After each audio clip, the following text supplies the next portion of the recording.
Hi everyone, I'm gonna show you some progress on the Clearance Zones plugin, and this time we're gonna be creating linear clearance zones associated with MEPelements such as cable trays or ducts, and we're gonna test them for any clashes between these elements and the new clearance zones created. And as you can see here, I have a generic model family that I edited.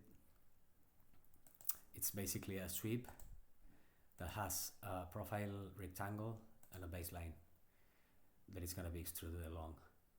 And if I edit the profile and go to a right view, you're going to see that we have two parameters, width and height, and these parameters are going to be associated inside the algorithm that is going to set up the size of the clearance zone associated with the map element depending on its section height and width. So if we go back to the project and delete the clearance zone, I'm gonna show you, we're gonna model some random cable trays here of all different types, some diagonal ones as well, so you can see that it works also for them.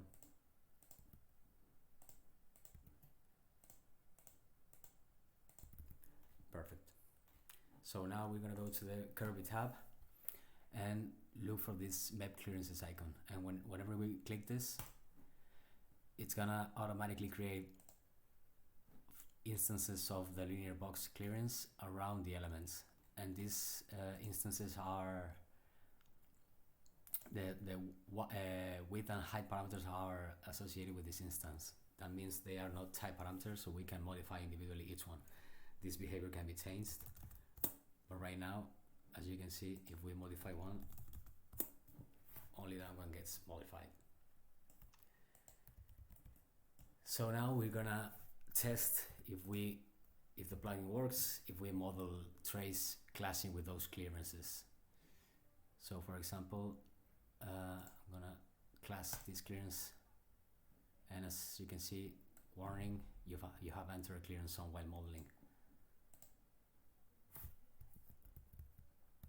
So if we go back and test, for example, we're gonna choose a different elevation now, for example 2650, and we're gonna class this one. Again, we get the warning, and now we're gonna class two of them at the same time, and again we get the warning. We're gonna class this one now, again another warning, same. And now let's see what happens if we class another two that are a little far away. Perfect. So that's pretty much it.